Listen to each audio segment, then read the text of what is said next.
Montana nymph. This is a great stonefly pattern. First thing I want to do is I want to lead the front half of this hook. I'll take my piece of lead, run it up through the eye of the hook about 1/4 inch, and wrap.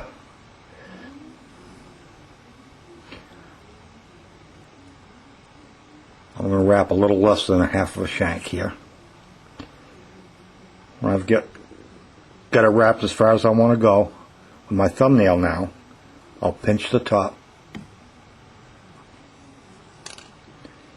and up by the eye of the hook, I'll pinch underneath there to remove the excess lead.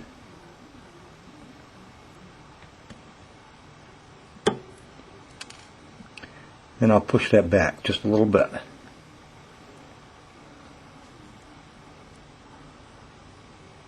I want to stay back from the eye of the hook. So I have something in that manner there. I always want to keep my hook parallel to the table.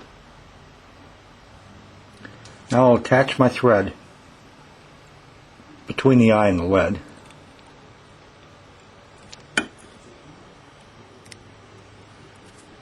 And wrap over that lead several times. I want to anchor that in good shape so it doesn't slide around on me.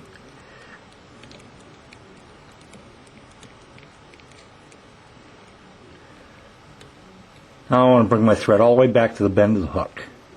And how I can tell I'm at the bend is when I drop my thread should be right at the barb of the hook.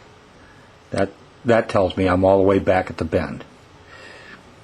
Back there now I want to create a little ball of thread by wrapping all in the same spot. And it doesn't have to be a huge ball, just a little bump. We're going to put a forked tail on this. This little bump will keep that fork split apart. Our forked tail will be made out of goose biots. And what that is the back side of a goose wing, the real stiff feathers. What I'm going to do is I'm going to take 2 of those biots together and strip them off. If you notice, they have a natural curve to them. What I need to do is I need to place these back to back so they curve apart. This is the tip of the feather. This is the butt end of the feather. I'm going to cut the butt end. And what I'm going to do is I'm going to take the feather that's on the back side and flip it over.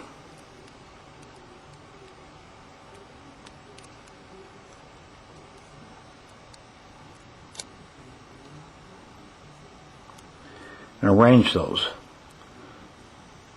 so they concave apart from each other. So I've got those feathers in a manner such as this. Now holding them up to the shank of the hook, I want these gap lengths past the bend.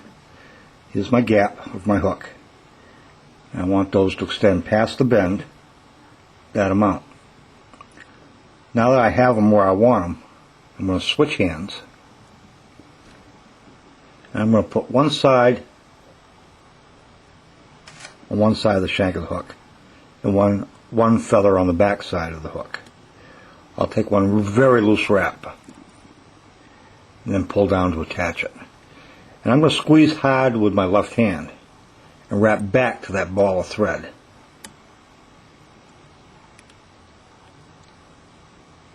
And take 5 turns right there. I'm not going to wrap over that ball of thread, just back to it. Now when I release, they fork. I'll bring my thread forward just a little bit and I can just wrap over the rest of those butt ends. We don't need to cut them. This is all going to be covered up. Nobody's going to know the difference. And leave my thread about halfway down the shank of the hook to attach my next piece of material. I'm now going to take my black chenille and attach that right where my thread is now.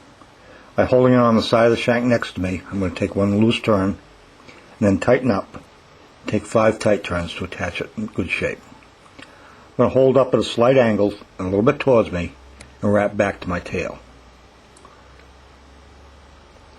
Back there I'll take 5 turns of my thread to anchor it in good shape and then bring my thread forward halfway up the shank of the hook.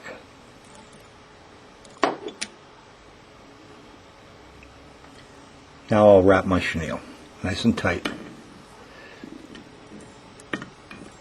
Give this fly a real buggy looking body.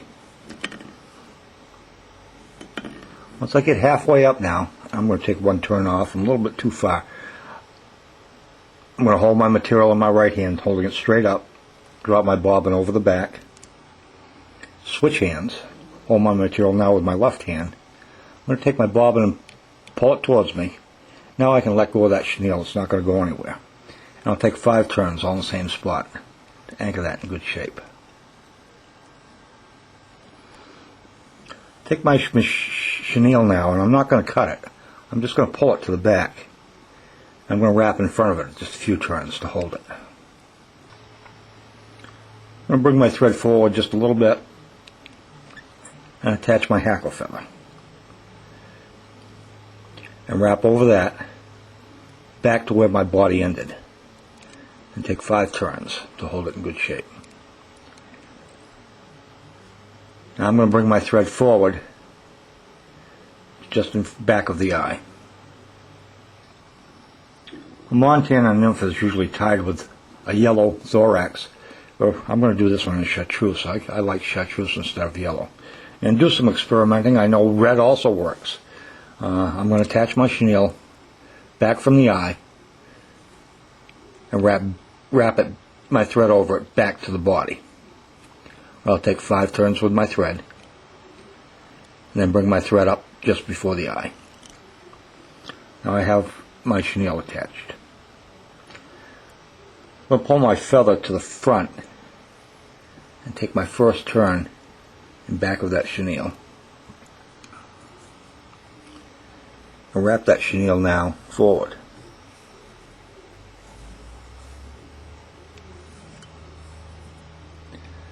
I'm not going to wrap all the way up to the eye. I'm going to stay back from the eye just a little bit.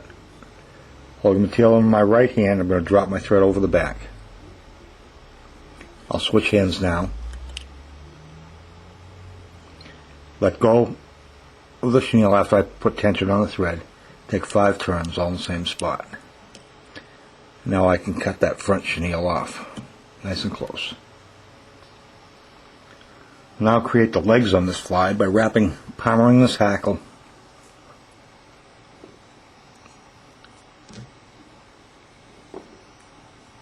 up to the eye of the hook.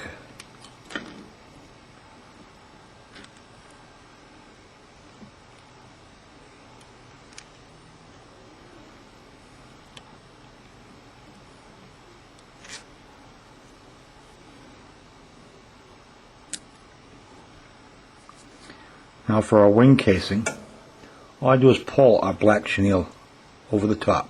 And I kind of wiggle it down through there so it doesn't catch all those hackle feathers. Just laying it over the top and tying it off.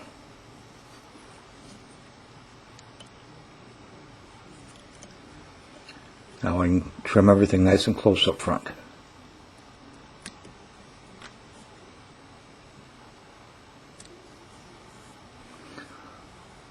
Pull my hackle feathers to the back and create my head up front.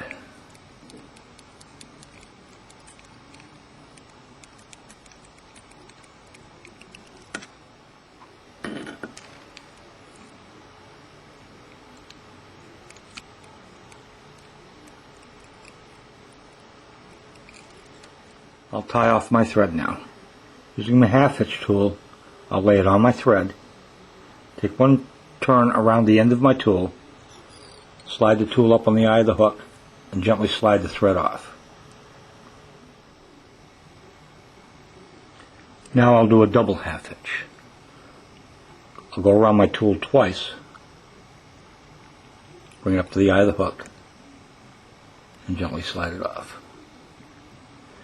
Now I'll pull up on my thread to lock that in place.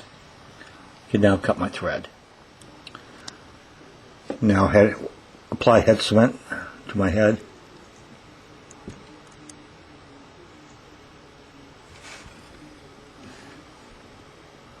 We have a finished Montana nymph stonefly.